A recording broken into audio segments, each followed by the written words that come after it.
Bonjour et bienvenue dans le podcast Parole d'Histoire. Durant cette période de confinement, Parole d'Histoire se met en mode ciné-club et vous propose des éclairages sur des films et des séries historiques avec les moyens du bord, avec des entretiens à distance, avec différents invités qui peuvent évoquer ces différentes œuvres. Aujourd'hui, ce sont Alexandre Jublin et Mehdi Girard qui évoquent Malatristé, un film qui représente le siècle d'or espagnol à l'écran de façon tout à fait intéressante. Vous retrouvez toutes les informations sur le podcast ainsi que les autres émissions et donc les autres films ou séries abordés sur le site paroledhistoire.fr en souhaitant à tout le monde un bon confinement, de rester bien à l'abri, vous et vos proches, et en vous remerciant. Très bonne écoute. Bonjour Alexandre Jublin. Bonjour André. On va reparler ensemble d'un film lié à l'histoire, en sens inverse cette fois. C'est moi qui vais poser les questions, mais pour un film en fait que vous m'avez conseillé, puisqu'il s'agit de A la Triste, ou A la Triste de l'espagnol Agustín Díaz Yanes, sorti en 2006. Un film qui c'est peut-être un petit peu inaperçu, mais qui mérite d'être vu. Est-ce que vous pouvez peut-être présenter en deux mots de quoi il s'agit ? Oui, tout à fait. Alors c'est un film qui est assez rare en fait, qui parle d'un sujet qu'on voit très rarement au cinéma, qui est le siècle d'or espagnol et disons à la fois le siècle d'or espagnol et la très grande extension de l'empire ibérique des Habsbourg à travers le monde, et en même temps de le prendre par le point de vue un peu par en bas, c'est-à-dire par les hommes qui ont fait cet empire, c'est-à-dire les soldats, en l'occurrence incarnés par un personnage qui est le capitaine Alatriste, incarné par Viggo Mortensen, qui est cette espèce d'hidalgo qui est vraiment qui incarne cette chair à canon de l'Empire espagnol, qui vit tout un tas d'aventures pour le roi d'Espagne, qui est sur le point de se faire tuer dans à peu près 12 champs de bataille différents. Arturo Pérez Reverte, qui a écrit les romans, puisque il faut préciser que c'est adapté d'une série de romans de Arturo Pérez Reverte, montre à travers ce personnage, disons, à la fois l'extension et en même temps les ressorts de la présence espagnole à travers l'Europe et à travers le monde. Alors, c'est donc surtout les années 1620-1630, ce siècle d'or espagnol, l'époque où le comte-duc d'Olivares gère le pouvoir et les entreprises espagnoles, notamment dans les Flandres. Il y a toute une partie importante du film qui est consacrée justement à ces combats dans les Flandres. C'est là que ça débute, c'est là qu'il se déroule des scènes tout à fait importantes. Et Viggo Mortensen, que beaucoup connaissent évidemment pour avoir joué Aragorn dans la trilogie du Seigneur des Anneaux, joue donc ce militaire espagnol représenté au combat, de différentes façons d'ailleurs, dans une guerre qui a été très importante dans l'histoire de l'Europe moderne. Oui, tout à fait. Mais alors, c'est là que c'est aussi un peu bizarre parce que le film nous fait partir un peu dans tous les sens. Il y a des choses qui se passent dans les Flandres. Le tout début du film se passe dans les Flandres. On y revient à la fin, au moment de la bataille et du siège de Breda. Au milieu, on part en Espagne. Ce qui est dû au fait que, en fait, c'est adapté. Le réalisateur a essayé de condenser 7 romans et cette intrigue en un seul film, donc c'est un peu bizarre. Mais effectivement, le centre, Viggo Mortensen à la Triste est vraiment ce qu'on appelle un vétéran des Flandres, quoi. C'est quelqu'un qui a saigné, qui a failli mourir pour le roi d'Espagne, pour si on conservait les possessions du nord de l'Europe, et qui a vécu aussi toute la tragédie, c'est-à-dire de se battre, d'être à deux doigts de se faire tuer dans cet enfer. Et c'est l'expression d'enfer des Flandres revient très souvent dans le film, et pour au final pas grand-chose, puisque ce sont des soldats qui sont maltraités, mal payés, et qui sont vraiment qui sont envoyés sans souci aucun à aller se faire tuer à l'assaut d'un territoire de Flandre qui rejette toujours plus l'Empire espagnol, puisqu'on est évidemment en pleine succession de révoltes. Alors, il y a une représentation de la guerre à l'époque moderne que j'ai trouvée intéressante, notamment parce qu'il me semble qu'elle décline 3 types de représentation de la guerre. Il y a la guerre classique, la guerre de bataille, avec une scène, presque scène finale à la bataille de Rocroi, qui est tout à fait remarquable. Il y a également la guerre de siège, et le siège de Breda est filmé là aussi de manière étonnante, avec même peut-être des flashbacks de la guerre du Vietnam, la guerre des tunnels, la guerre des mines. Il y a des échos comme ça d'un type de guerre particulier. Et puis le tout début du film, c'est une guerre presque d'opération spéciale, de soldats qui vont la nuit, de manière très silencieuse, attaquer le camp adverse. Donc il y a une superposition comme ça des enjeux guerriers dans ce film. Ouais, et puis ce qui est très bien, c'est que justement il montre la diversité des batailles et des manières de se battre. Effectivement, au tout début, il montre, c'est des scènes qui sont splendides, parce qu'il faut le dire, la photo est magnifique dans ce film. Alors, en fait, les romans de Pérez Reverte ont connu un très grand succès, ce qui fait que c'est un film qui a eu malgré tout beaucoup de budget, Je crois qu'à l'époque, donc en 2006, c'était le plus gros budget de l'histoire du cinéma espagnol. Ça se voit beaucoup dans la photo. Et au début, il y a une scène de bataille dans les canaux, enfin, qui vraiment accrochent l'œil, qui sont très très belles. Mais effectivement, le grand mérite, c'est de ne pas se résumer à des grandes scènes de bataille et de voir à la fois les guerres d'infiltration, disons les coups de main pour s'emparer d'une place, pour monter à l'assaut d'une place. Et en même temps, effectivement, il y a la bataille de Rocroi. Et puis aussi, à Breda, effectivement, il y a une scène qui montre quelque chose dont on parle quasiment jamais, qui est effectivement la guerre des mines et la guerre des galeries. Quand on essaye de prendre une place, on essaye souvent de creuser des tunnels en dessous, ce qu'on appelle de saper la place. Et ça permet de mettre très bien en évidence quelque chose qui est complètement confirmé par tous les témoignages de l'époque, qui est que ce sont parmi les batailles les plus acharnées. En gros, les batailles les plus acharnées, les plus sanguinaires, c'est la guerre dans les galeries, la guerre dans une brèche, dans une forteresse, et puis aussi les guerres d'abordage aussi, et les combats d'abordage. Alors, ce siège de Breda se termine par la reddition de la garnison de Breda, ce qui a donné un tableau célèbre de Velázquez. Et le film multiplie, et pour cette scène en particulier, multiplie les allusions picturales. Il y a un écho très fort du film à la peinture du XVIIe siècle et à la façon de représenter cette société espagnole et ces guerres du XVIIe siècle. Oui, c'est l'influence picturale de la peinture du siècle d'or est très forte. Effectivement, il y a plein de références un peu discrètes, mais pas tant que ça à Velázquez. En fait, il y a plein de plans qui sont vraiment calqués et copiés de tableaux de Velázquez. Il y a des allusions à Ménine, mais il y a surtout un très beau fondu enchaîné, effectivement, sur ce tableau très célèbre qui est la reddition de Breda, où on voit donc Alatriste et ses compagnons qui ont réussi à vaincre, disons, les dernières résistances de ceux qui tiennent Breda. Et on voit ce plan avec la scène de la reddition qui part en fondu enchaîné sur le tableau de Velázquez une fois qu'ils sont rentrés en Espagne. Et on voit dans ce fondu enchaîné, en fait, l'effacement de personnages comme Alatriste. C'est des personnages qui sont dans le plan et qui disparaissent du tableau, ce qui est une manière assez fine mais assez belle de représenter, disons, l'effacement de tous les subalternes dans la fixation de l'histoire, dans la fixation de la grande histoire où il ne reste que les nobles, que les personnages importants sur ce tableau, et plus du tout ces soldats qui ont pourtant fait, disons, le cœur et le ressort de ces batailles et de ces victoires. Le sale boulot en quelque sorte. Alors, c'est un film qui n'est pas seulement un film de guerre, c'est un film très, très hétéroclite parce que vous l'avez dit, il rassemble l'intrigue de 6 ou 7 romans et peut-être que c'était pas la meilleure idée d'un point de vue scénaristique parce que c'était quelque chose d'assez décousu. Mais du coup, ça donne aussi plusieurs tonalités différentes. Il y a du film de guerre, il y a aussi du film d'aventure, du film de cap et d'épée. Et d'ailleurs, l'expression cap et épée, elle a peut-être jamais aussi bien porté son nom dans les ballets assez virtuoses qui sont tournés autour des personnages qui se battent à l'épée, qui se battent en duel, qui se battent dans les ruelles espagnoles à la nuit tombée. C'est aussi quelque chose qui est très très bien représenté dans le film.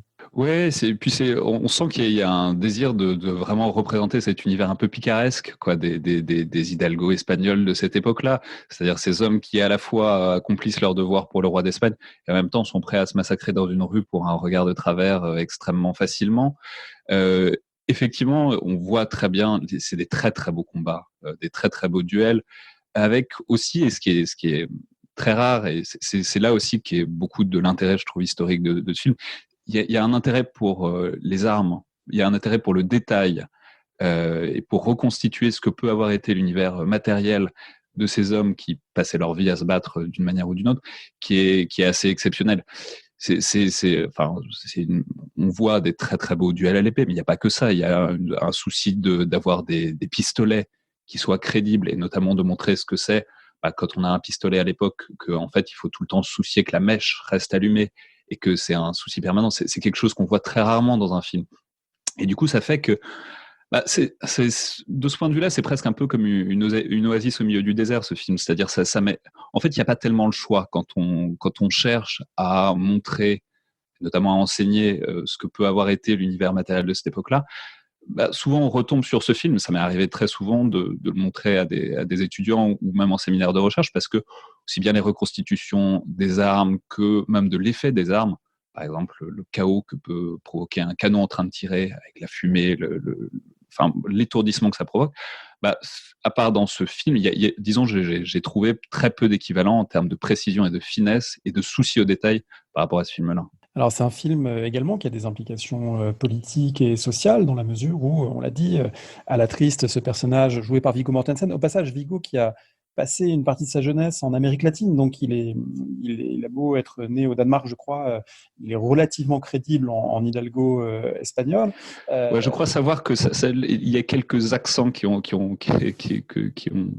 les gens qui sont portés sur les accents.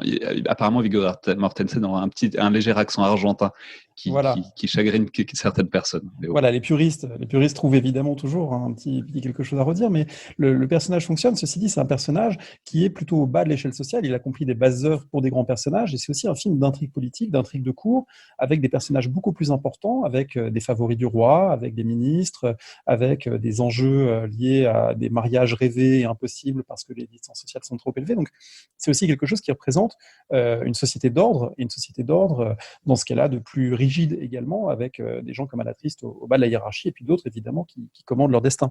Ouais, mais du coup, c'est très intéressant parce que ça fait que Alatriste est quasiment un vecteur. Alors, Alatriste et Inigo Balboa, qui est en fait le réel narrateur, qui est celui qui est ce jeune homme que Alatriste prend sous son aile et qui est le narrateur des romans et qui est aussi un peu le narrateur, la voix off, disons, de ce film, sont quasiment des vecteurs pour pénétrer dans ce monde de cours, d'intrigues et y pénétrer avec des yeux un peu innocents et un peu pas habitués à tout ça, parce qu'on voit effectivement Olivares qui est représenté dans ce film, mais qui est aussi tout à fait représenté dans les romans. Il y a cette figure complètement inventée du grand inquisiteur qui est le frère Emilio Boccanegra, qui est l'inquisiteur terrifiant, Oui, machiavélique et cruel. diabolique comme il se doit pour un bon inquisiteur de cinéma.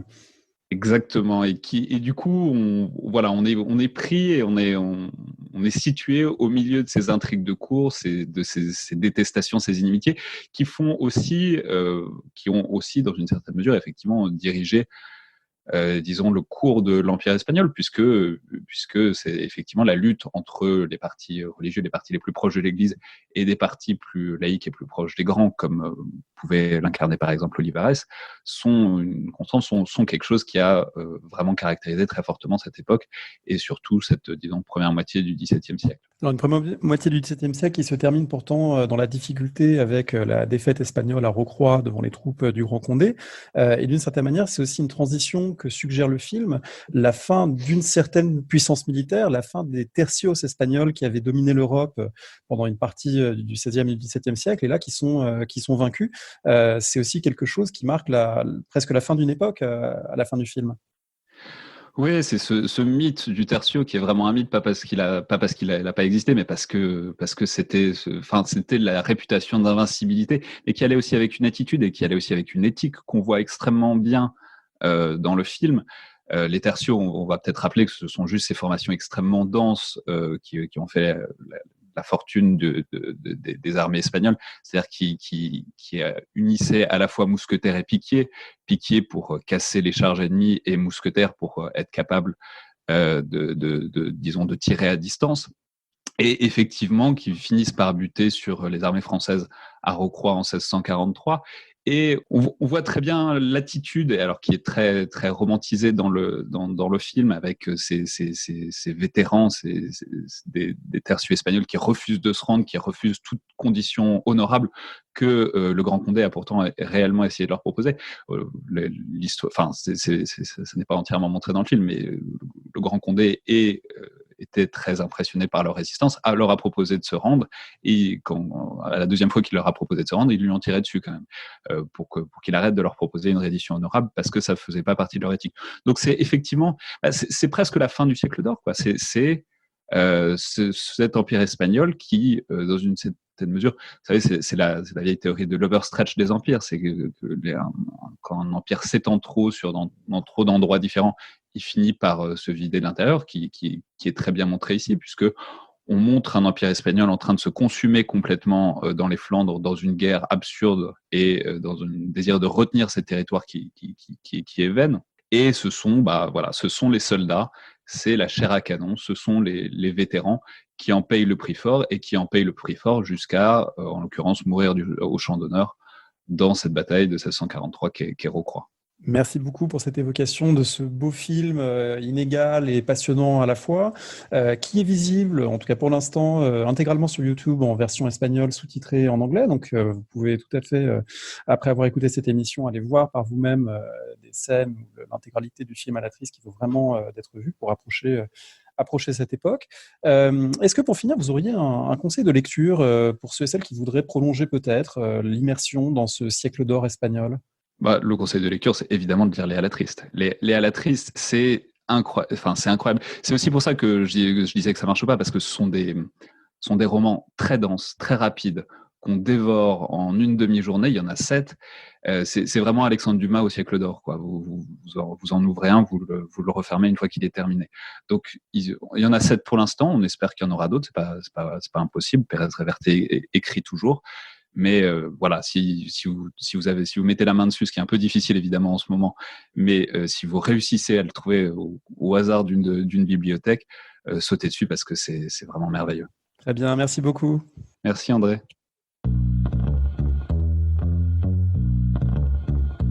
Pour compléter ce propos sur À la Triste, et j'ai le plaisir d'être avec Mehdi Girard. Bonjour.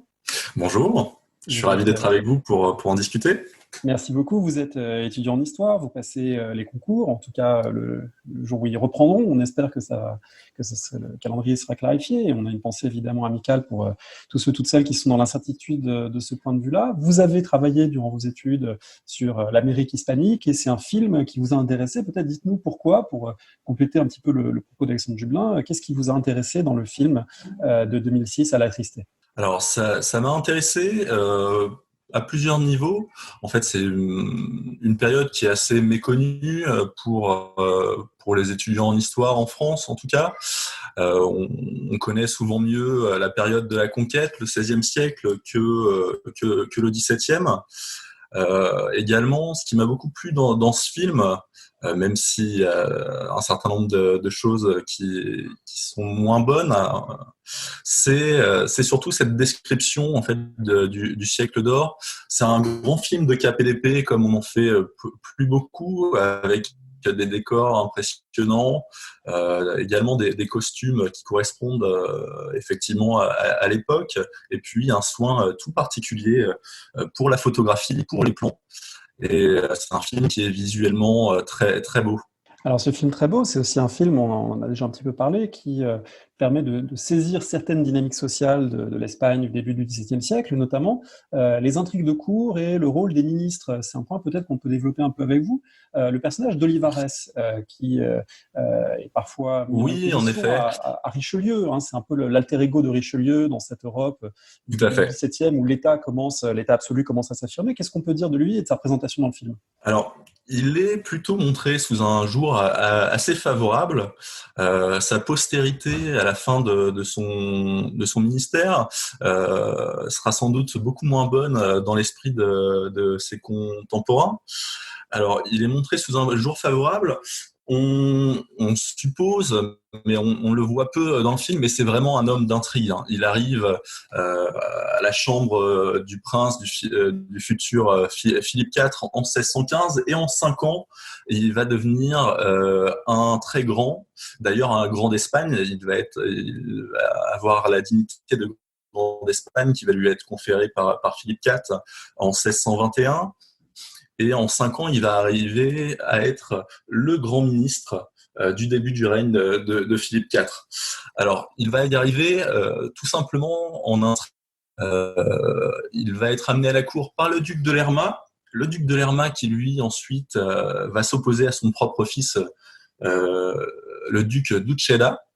Et Olivares va prendre le parti du fils, le parti vainqueur, et va ensuite réussir à s'imposer comme ministre principal du début de règne de Philippe IV, et ensuite va, si on peut dire, faire table rase en fait du gouvernement précédent, et il va même aller jusqu'à punir assez gravement les éventuels abus des ministres précédents, et donc ce qui va créer beaucoup d'inimitié chez les grands envers sa personne. Alors, il est montré effectivement comme un personnage qui maîtrise l'information. Il est presque toujours montré dans le film dans un cabinet de travail, entouré de documents, entouré de secrétaires, comme s'il était un petit peu à la tête d'un réseau tentaculaire comme ça d'informateurs et de documents. C'est un choix du réalisateur de le montrer comme finalement non pas un courtisan simplement préoccupé d'apparence et de costume, mais de quelqu'un qui incarne une forme de rationalisation de l'État. Oui, bien sûr, tout à fait. En fait, ça va être un grand réformateur, et ce, sur de nombreux plans. Il va tenter justement d'uniformiser d'un point de vue légal les différents royaumes, justement, en dehors du royaume de Castille, ce qui va poser beaucoup de problèmes. Je pense par exemple en 1626 à l'Union des armes. En fait, il va vouloir imposer une plus grande proportionnalité de la charge militaire aux autres provinces en dehors de la province de Castille. Et ça va provoquer justement de nombreuses oppositions des nobles de ces royaumes et beaucoup d'inimitiés, comme on l'a dit précédemment. Il tente en fait de rationaliser l'administration pour l'appareil militaire et les guerres qui se produisent en Flandre, que ce soit la guerre de 80 ans par laquelle débute le film, ou même un peu plus tard par la guerre de 30 ans qu'on va voir par le biais de la bataille de Rocroi. Alors, le siècle d'or espagnol, peut-être pour terminer, ce sont évidemment des réalisations politico-militaires et une gloire sur les champs de bataille et une gloire impériale, mais c'est aussi une période très faste sur le plan artistique et littéraire. Et le film le représente en partie. On avait évoqué précédemment le tableau de Velázquez sur la reddition de Breda, auquel le film fait directement allusion. Le film représente aussi un grand écrivain et puis les débats littéraires de l'époque, puisqu'il est question de Cervantes, il est question de Góngora. Donc, est-ce que vous pouvez peut-être expliquer un petit peu cette dimension qui est également présente dans le film à la Triste? Oui, en fait, le film est assez habile de ce point de vue-là et il nous en touche un mot un peu au débeauté. Ça passe assez inaperçu pour le spectateur non averti, mais il y a un passage, notamment dans la caverne du Turc, avec l'écrivain et ami du héros à la Tristesse, Francisco de Quevedo, qui est un des deux grands écrivains de la période baroque espagnole. Et on a justement, en fait, en très peu de mots, s'exprime son opposition avec l'autre grand écrivain de la période, qui est Luis de Góngora. En fait, c'est une opposition qui est une opposition d'hommes, puisque Góngora va reprocher à Quevedo de l'avoir parodié et plagié, de l'avoir tourné en ridicule. Alors, dans le film, ça se passe dans les années 1620. C'est sans doute un peu décalé avec la vérité, puisque très, très probablement, ça s'est déroulé autour des années, entre les années 1600 et 1610 à Valladolid plutôt. Mais effectivement, il y a une vraie opposition d'hommes. Les deux hommes se détestent.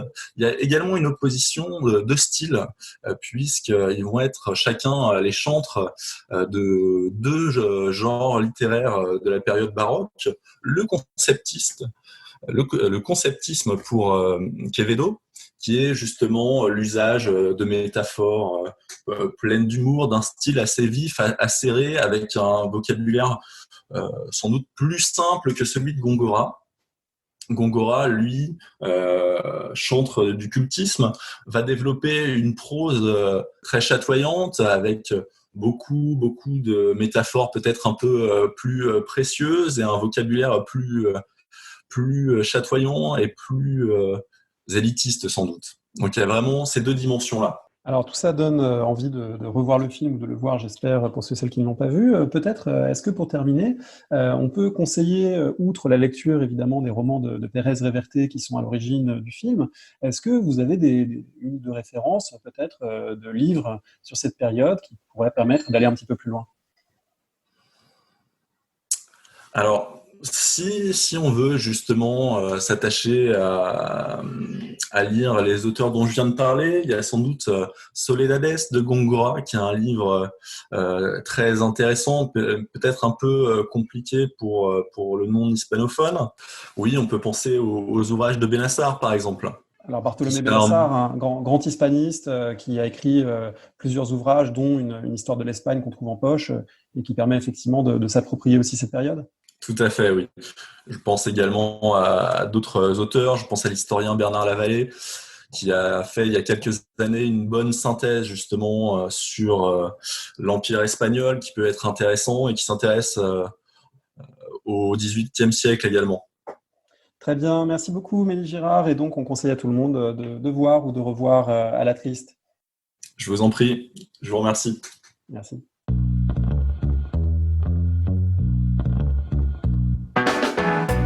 Merci de nous avoir écoutés. Rendez-vous sur le site www.paroledhistoire.fr pour toutes les informations sur le podcast, pour vous abonner, écouter ou télécharger les autres émissions.